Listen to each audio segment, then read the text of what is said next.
October 7th today. Harvest moon tonight. Might even be able to see it. It's clearing up a little bit. We've had some pretty good storms. Cleared up a few days ago enough that we got to get out at night and see the northern lights. Clouded back up again and rained again. I took advantage of a couple of nice days, and well, there was one nice day and then another one later. Anyway, I worked on the tracks on that PC30. I broke that down. I took the broken pad out of there and then shortened that track up, got it back together and got it mounted back up on there. And that works a lot better now. It shouldn't be popping off like it was.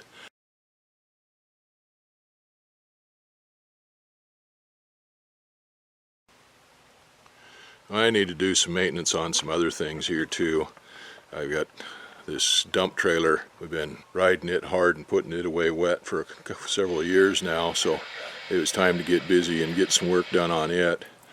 So the first thing I did on it was put a new jack here on the tongue. I don't remember whether it was last winter or winter before last. Jack was froze down to the ground. I thought I had it loosened up, and I went to pick it up and it was still froze down, so it kind of bent that leg on that jack a little bit, and I was having a heck of a time getting it up and down. I could still crank it up and down.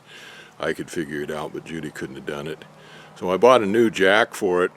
I've had it for a while now, and it's a 12,000 pound jack, which is better for this trailer. It might be a little bit overkill on this trailer, I don't know. The other jack worked okay, but it was a little bit light.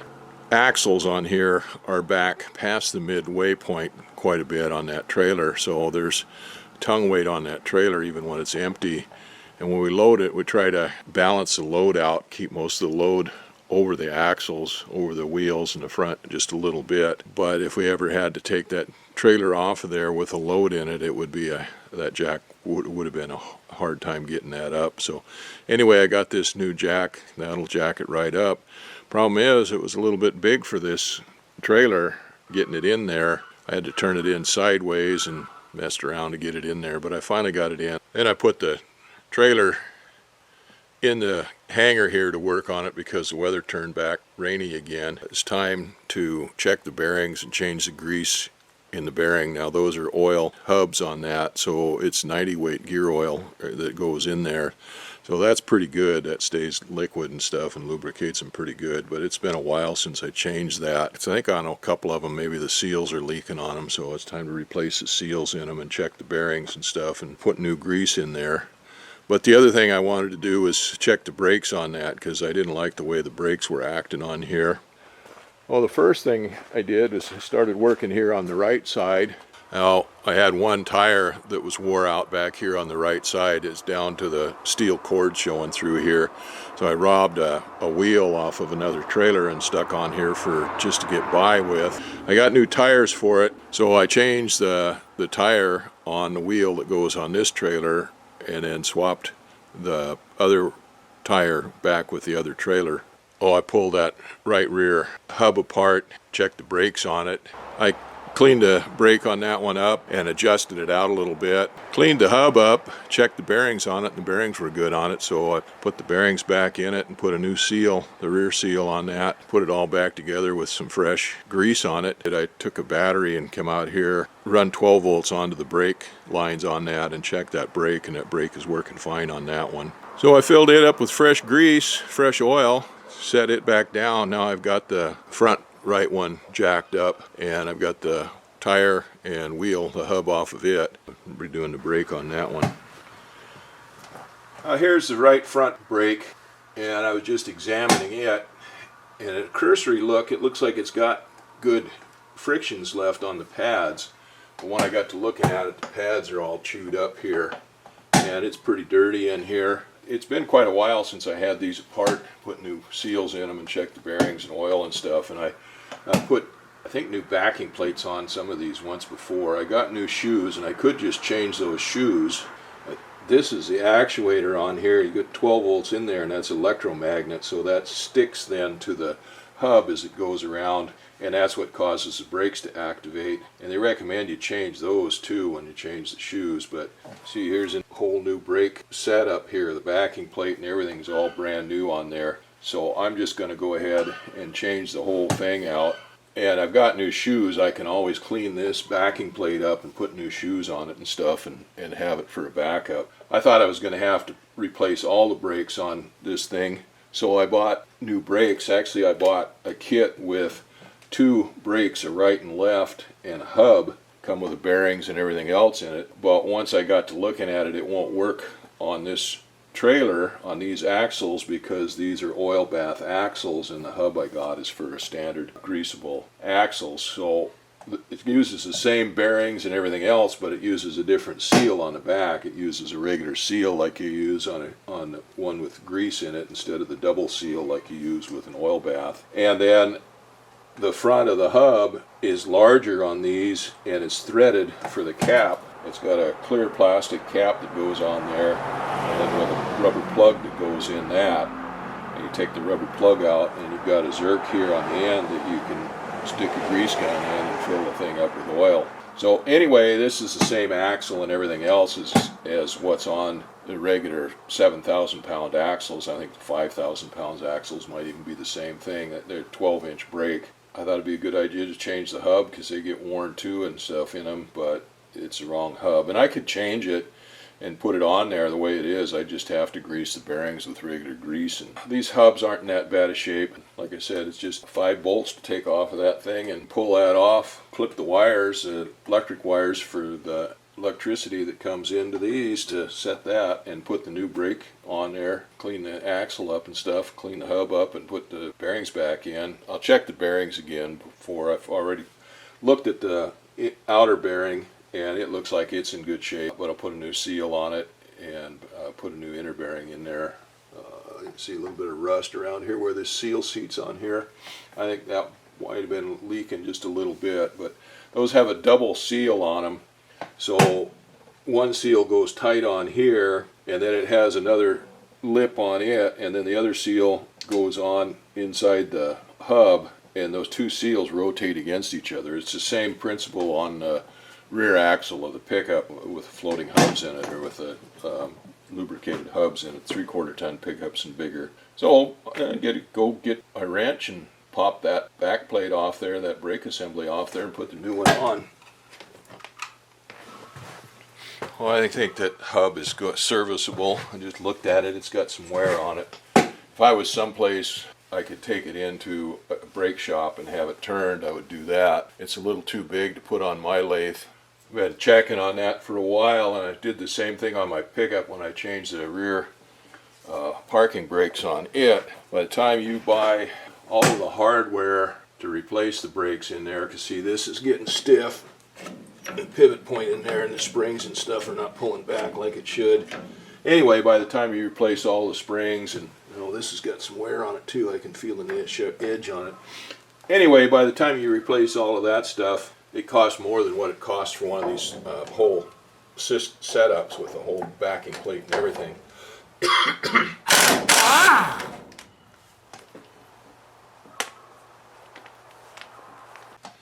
Well, I had some videos pop up on my YouTube yesterday, and they were talking about the suspension for camp trailers. Now, I don't know why I was looking at it for camp trailers, because I don't have a camp trailer and I don't intend to buy one. I mean, I've had one in the past, but I don't have one now. Anyway, they were talking about the suspension for camp trailers, and how the suspension that comes with these trailers is pretty harsh, pretty lightweight, and it wears out pretty fast. I noticed that on this trailer, you've got the springs on here, and the axles attached to the springs, and then you got spring hangers right here and back here, and then so the springs attach with a bolt through the spring hanger up front, and then you have kind of a walking beam back here, and then you got shackle plates here for the springs. Well, the stuff that comes on the trailer is pretty thin, and I've had this break down. I noticed it by doing an inspection on it and stuff, that it was breaking down, and I've had these hangers crack out and break on me, and then these shackles plates here that come with it, they wore out and broke.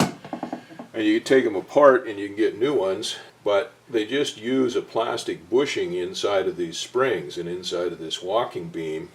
Well, you get a kit that has, of course, I got heavier duty spring hangers here and welded those on, and then you get a kit with these wet bolts, they call them, and they come with bronze bushings, so you can knock out the plastic bushings out of these spring eyes and out of this walking beam and these attach points, and put bronze bushings in there. And then these bolts, you say, are wet bolts. You can't see it from this side. Well, this walking beam here has a zerk in here, so you can grease it. And then these bolts are drilled and have zerks in them so you can grease them. And I put them in on the other side because it's easier to get to them from the inside than it is from the outside with the tires and wheels on there. Well, anyway, that is a big difference there. These are almost three times as thick as the shackle plates that come with it, and those plastic bushings in there, they wear out pretty fast. If I had a camp trailer or any other kind of trailer, I'd go ahead and convert it almost right away and put these heavier shackle plates on there and stuff and get that set up like that.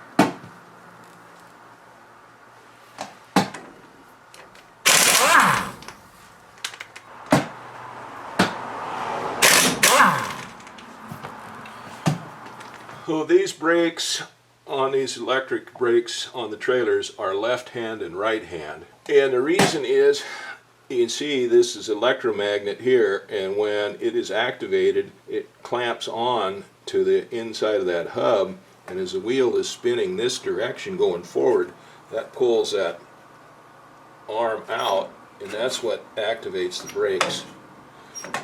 So if it was the other way on the left hand side, if you put a left hand one on here, it'd only work in reverse, it wouldn't work in forward.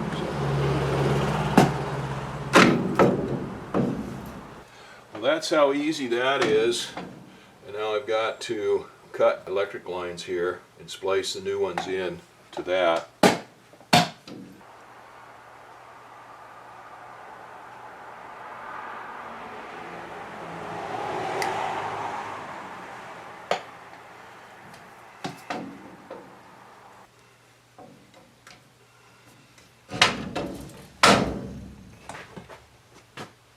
Springs kind of messed up there a little bit, so that was good to see that too. Now I can go ahead and fix that. Take that jack off of the axle and put it on the frame and take the load off of the axle, and then I can straighten those springs up.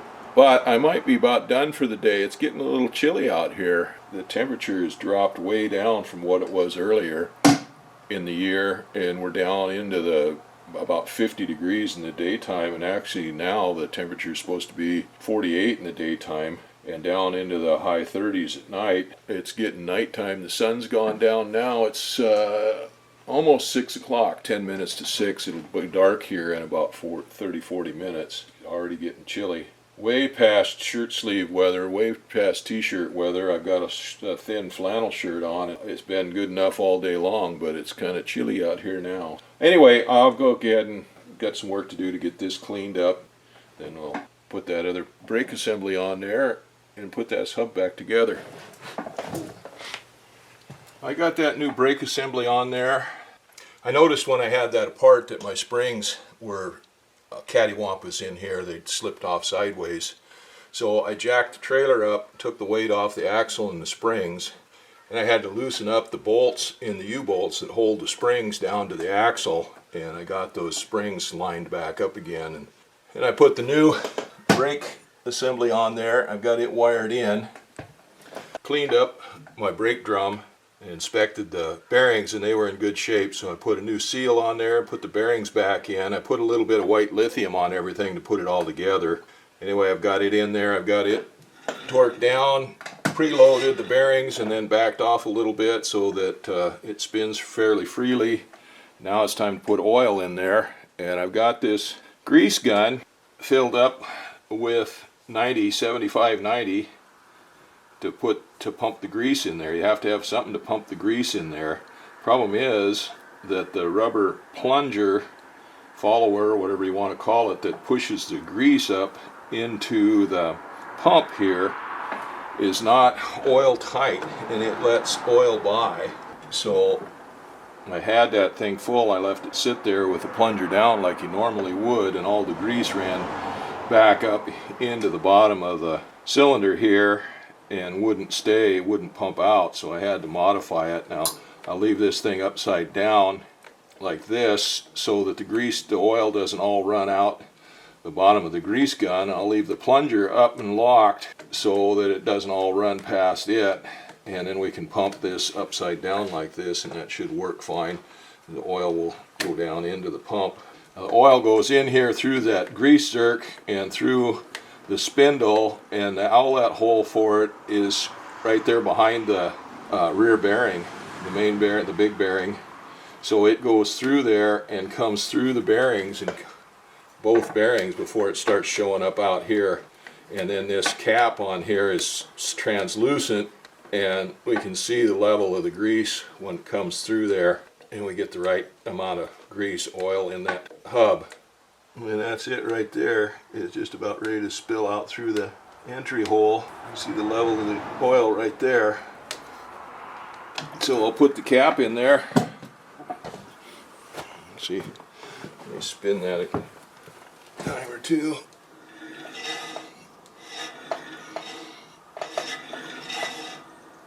Well, I had put lithium grease, white lithium grease on there to pre-lube those.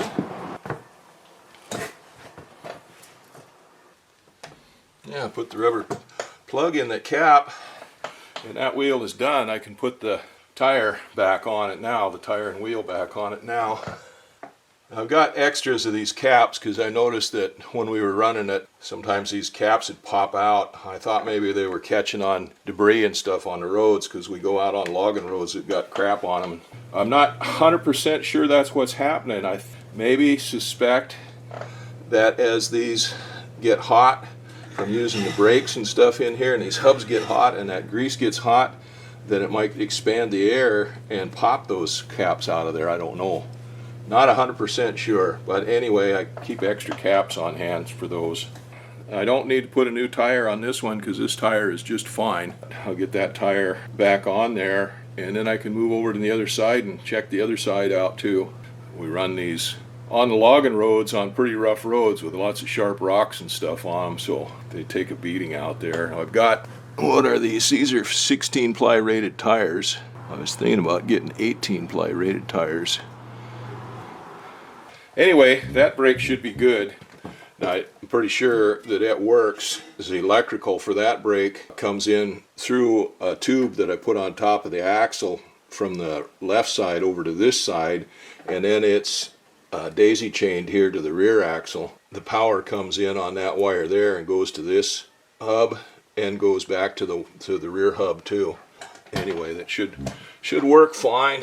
Once I get done with ball brakes all the way around, then I'll pick the box up and grease those spring hangers, bushings and stuff in those.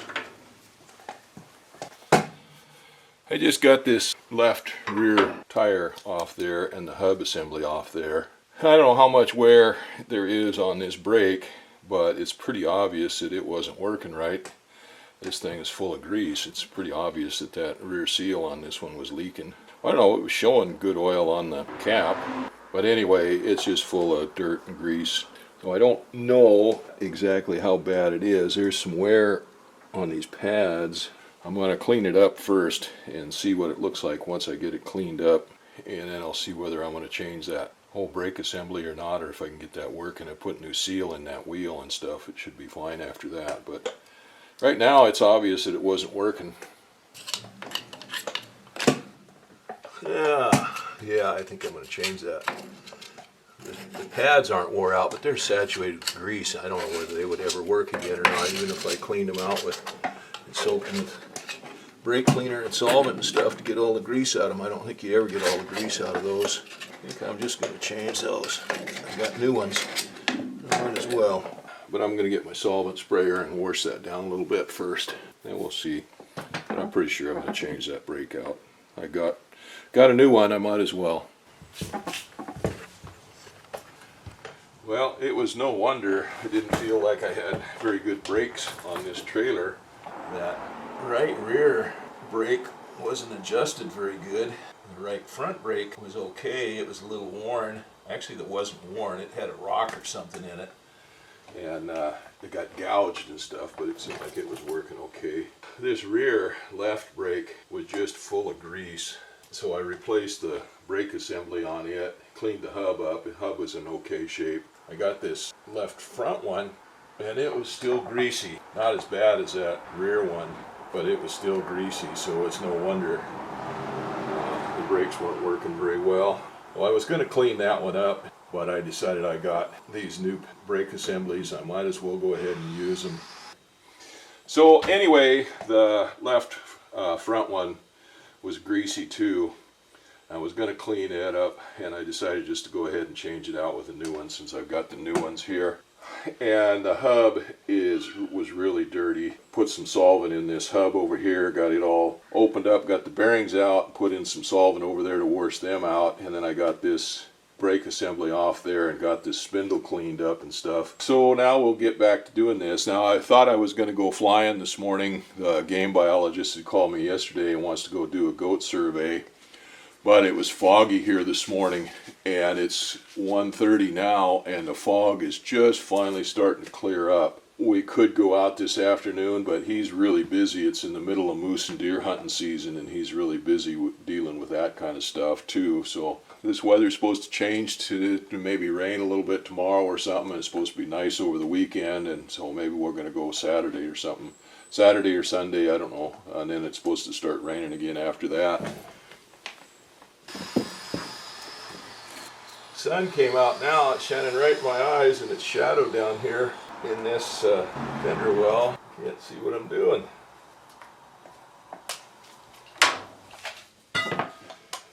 I'm using crimp-on splice connectors on here that are heat shrink. I like those. They seal out the connector, get the water and stuff from running in them, but they also help protect the splice. The heat shrink has glue on it and stuff. It heat shrinks around the wire, and it helps support that splice to keep it from pulling out.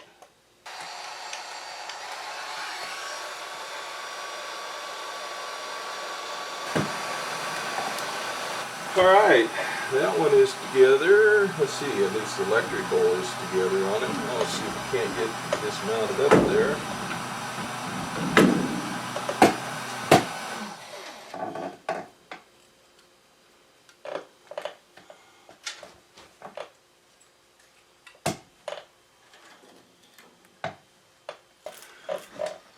Now these are aftermarket brake parts. These are Dexter axles and Dexter wheels, and they're good high quality ones. But you buy Dexter brand name and they're expensive. Very expensive. So I got aftermarket ones. These happens to be Vevor, which Vevor seems to be selling a lot of stuff. I think they're, market a lot of stuff out of China. So the shoes on here actually aren't too bad. They're not quite as thick as the ones on the Dexter axles, but for the price difference on them, they're less than half the price. And these are a little different because they're self-adjusting. They've got these cables in here and they'll adjust the brakes. The original ones weren't self-adjusting.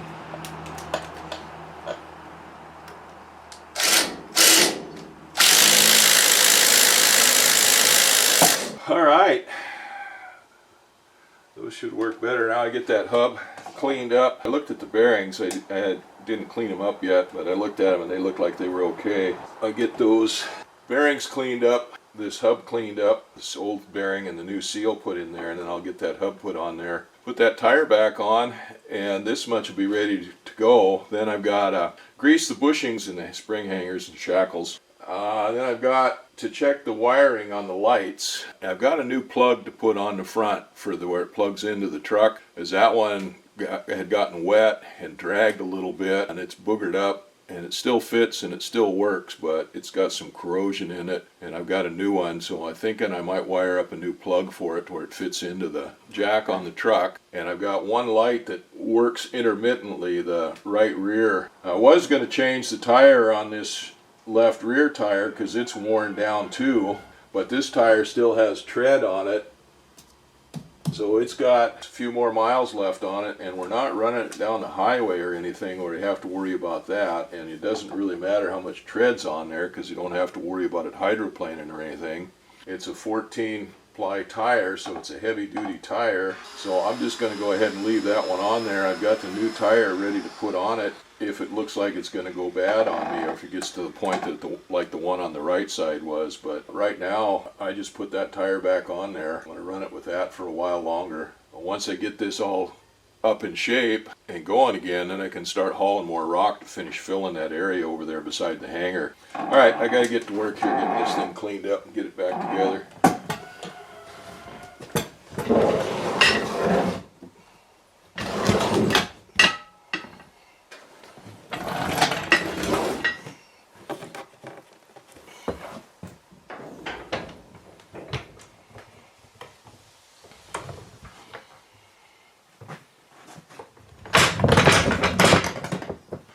Well, there we go. Brakes, new brakes all the way around. Well, the right rear one, I used the old brake drum on it, or the brake assembly on it. Just cleaned it up and adjusted it, got it set up. Got a new brake assembly on the right front and both left wheels. New seals in the hubs. The bearings were all good to go, and we got fresh gear grease in there, so they're all cleaned up, ready to go for another while. Now I got to see what I can do about the rest of this. I got to get my tools and stuff cleaned up, despite my best efforts using lots of solvent and stuff like that. I got grease and dirt all over everything, so that'll need to get cleaned up before I put it away, and then work on a few other things on this thing. I'll see if I can't get these lights working the way they're supposed to, and then I'll decide whether I'm going to put that new hydraulic system in or not.